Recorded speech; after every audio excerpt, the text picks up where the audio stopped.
तो हेलो साथियों, नमस्कार। स्वागत है आपका अपने चैनल सक्सेस जंक्शन एक कदम सफलता की ओर में। मेरा नाम है अतुल शुक्ला और हम लेकर के आ गए हैं आपके लिए मध्य प्रदेश पुलिस भर्ती 2023 से संबंधित महत्वपूर्ण जानकारी है। अब गलत प्रश्नों के नंबर मिलना मुश्किल हो गया है। क्यों? जो आपने ऑब्जेक्शन लगाए थे, आपने देखा था कि एक एक पेपर पर लगभग 27 ऑब्जेक्शन लगे थे, लेकिन जो लीगल प्रश्न थे जो सच में गलत थे, अब उन पर भी नंबर मिलना मुश्किल हो जाएगा। क्यों मुश्किल हो जाएगा? आइए पूरी जानकारी आपको देते हैं। मध्य प्रदेश पुलिस भर्ती एवं अन्य सभी भर्ती परीक्षाओं की जानकारी सबसे पहले प्राप्त करने के लिए चैनल को सब्सक्राइब करके नोटिफिकेशन बेल जरूर दबा लीजिएगा और इस वीडियो को लाइक जरूर कर देना।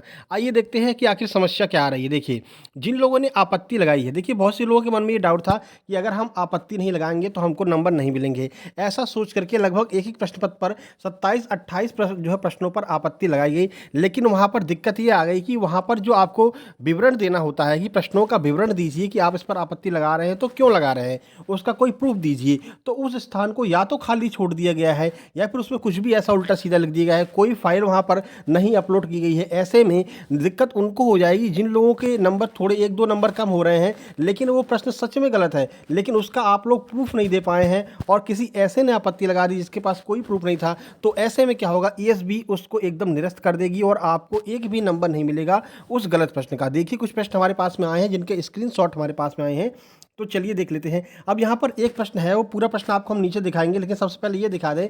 यहाँ पर आपसे पूछा जाता है कि उस प्रश्न का विवरण दे जो प्रश्न गलत है और क्यों गलत है उसके बारे में हमको बताएं।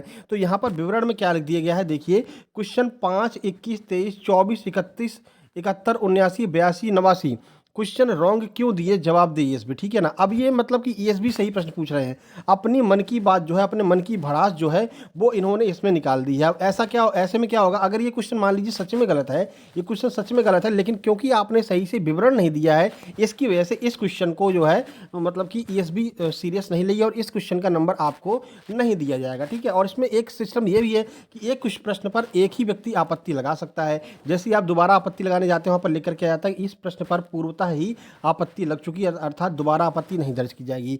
तो ऐसे में जिन लोगों ने ऐसे आपका विवरण दिया है, तो इस प्रश्न को मान्य नहीं करेगा ईएसबी और इस पर कोई नंबर आपको बोनस नहीं मिलने वाला है। ठीक है ना।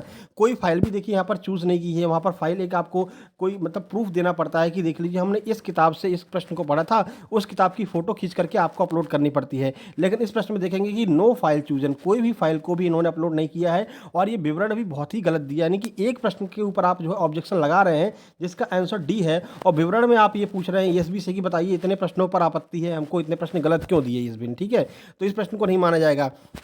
और कुछ प्रश्न आपको दिखाते हैं और दिखाते हैं कि क्या क्या इन्होंने अपनी अपनी मन की बात लिख दी है, लेकिन ये नहीं बताया कि आखिर ये क्वेश्चन क्यों गलत है और क्वेश्चन का विवरण नहीं दिया है। देखिए, ये क्वेश्चन कुछ इस तरह था कि पर्यटन विकास निगम की स्थापना कब की गई थी, ये क्वेश्चन था आपका। और इस पर इन्होंने कोई भी आपका शिकायत का प्रकार नहीं बताया है, ना ही शिकायत का प्रकार सिलेक्ट किया है और ना ही यहाँ पर शिकायत का विवरण सिलेक्ट किया है और ना ही कोई फाइल यहाँ पर अपलोड की है। तो ऐसे में इस क्वेश्चन को निरस्त कर देगा ईएसबी, यानी कि इस पर आपको कोई नंबर नहीं देगा और इस शिकायत को ही निरस्त कर देगा।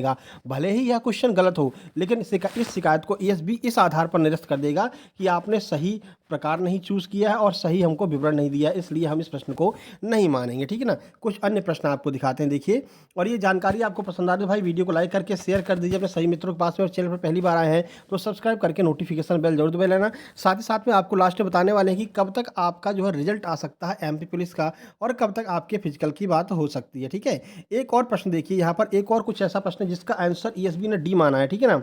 देखिए, तो इन्होंने क्या कहा है, देखिए अब यहाँ पर देख लीजिए शिकायत के प्रकार, शिकायत का विवरण देखिए। क्वेश्चन 5, 21, 23, 24, 31, 79 क्वेश्चन रॉन्ग क्यों दिए, जवाब दे ईएसबी। इन 9 क्वेश्चन का क्या होगा, हम क्या करें, श्रीमान जी आप ही बताएं, थैंक्स, आपको जो भी सही लगे आप वो करें, थैंक्स। ठीक है ना। यानी कि इन्होंने अपने पूरे मन की बात लिख दी है। कोई दूसरा प्रश्न है जिसका आंसर ईएसबी ने डी माना है, जनरल नॉलेज सब्जेक्ट का वो प्रश्न है। शिकायत का प्रकार कोई भी सिलेक्ट नहीं किया गया है, कोई भी फाइल नहीं चूजन की गई है, लेकिन उन्होंने अपने मन की बात शिकायत के मतलब विवरण में जो है प्रश्न के विवरण में अपने मन की बात लिख दी है।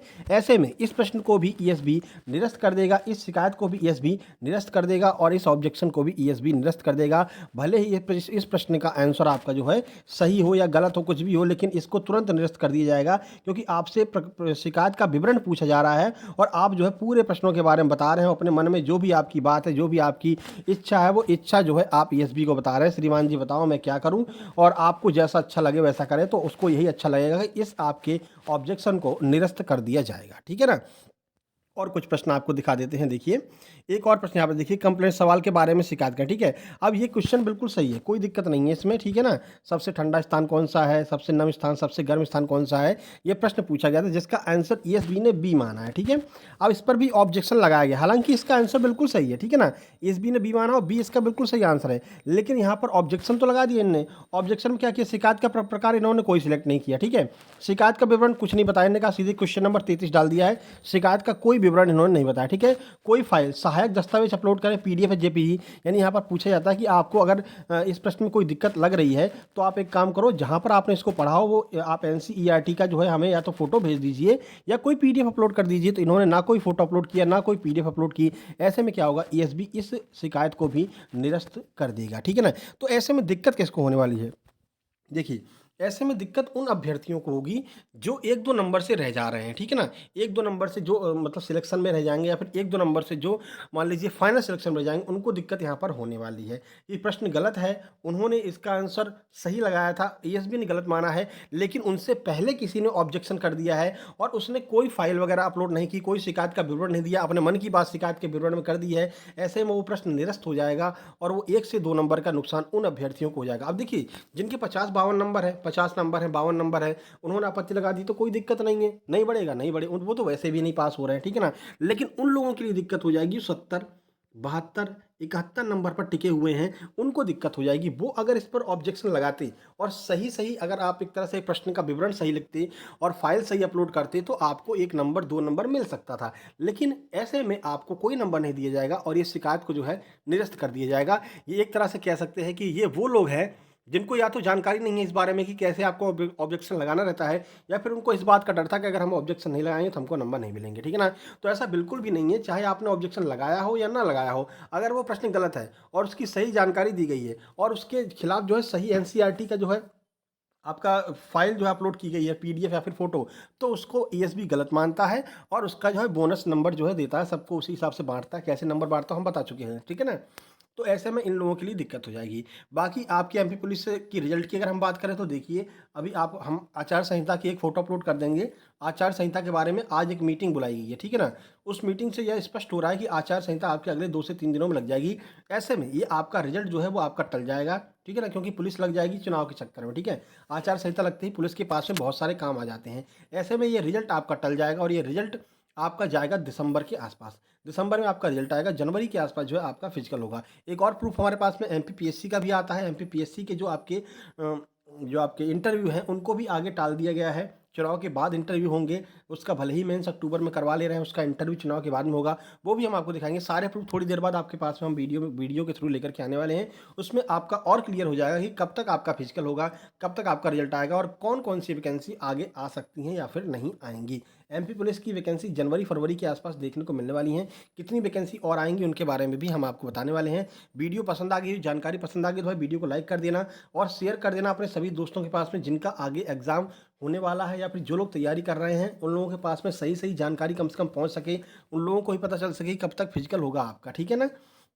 बाकी अगर आप फिजिकल की बात करें तो हम आपको अभी बता देते हैं, फिजिकल आपका हाल फिलहाल नहीं होने वाला है, जनवरी के आसपास फिजिकल होगा। ऐसे में क्या करें सर, हमारा कहीं मन नहीं लग रहा है, ना तो हम पढ़ाई में लग रहा है, दौड़ में मन लग रहा है, तो देखिए आपका सीधी सीधी सी बात है, 2 घंटे जो है अगर आपके पास में समय है तो आप आराम से 20 मिनट कह सकते हैं, 20 मिनट आप रनिंग करते रहिए, थोड़ा बहुत एक्सरसाइज करते रहिए, ज़्यादा परेशान होने की अभी आवश्यकता नहीं है, ठीक है ना। और अगर आप चाहते हैं तो एमपीपीएससी की ओर आप फोकस कर लीजिए, अभी फॉर्म भरे जा रहे हैं एमपीपीएससी के। आपकी इतनी अच्छी तैयारी है, आपने कांस्टेबल की जो तैयारी की है ना, वो कांस्टेबल का जो एग्जाम वो एक तरह से कह सकते हैं एमपीपीएससी से कभी खतरनाक आता है व्यापम का एग्जाम, ठीक है ना। क्योंकि आपने देखा भी होगा ऐसे ऐसे क्वेश्चन जी के जीएस के पूछ लेते हैं जो किसी ने नहीं पढ़े हैं। तो कांस्टेबल की लगभग आपकी अच्छी खासी तैयारी है, थोड़ा सा आपको रिविजन करना है, थोड़ा सा सिलेबस देख लीजिए, कंप्यूटर एक्स्ट्रा पढ़ लीजिए, और जो आपकी टेक्नोलॉजी वाली जो विषय है उसको एक्स्ट्रा पढ़ लीजिए और एमपीपीएससी का फॉर्म भर दीजिए। इससे क्या होगा, आपका कम से कम दिमाग तो लग जाएगा, सामने आपके एक टारगेट आ जाएगा जिसका एग्जाम आपका जो है दिसंबर में होने वाला है एमपीपीएससी का, उसको फोकस कर लीजिए। एमपीएसआई वाले जो लोग हैं वो एमपीपीएससी को फोकस कर लें, क्योंकि पटवारी के एग्जाम में देखा गया था कि एमपीपीएससी वाले काफ़ी सारी सीट पटवारी की खींच करके ले गए हैं। हमारा एक मित्र ही है नीरज गर्ग नाम से, वो भी अच्छी खासी जो है नंबर ले आया था। तैयारी वो एमपीपीएससी कर रहा था, इस बार 2 मेंस देने वाला है वो। एक मेंस उसका हो गया, एक मेंस और देगा, लेकिन उसने पटवारी का फॉर्म भर दिया था, उसका फाइनल सिलेक्शन सिवनी जिले में हो गया है। 147 के आसपास उसके नंबर आए थे और सिवनी जिले में उसका फाइनल सिलेक्शन हो गया है, ठीक है ना।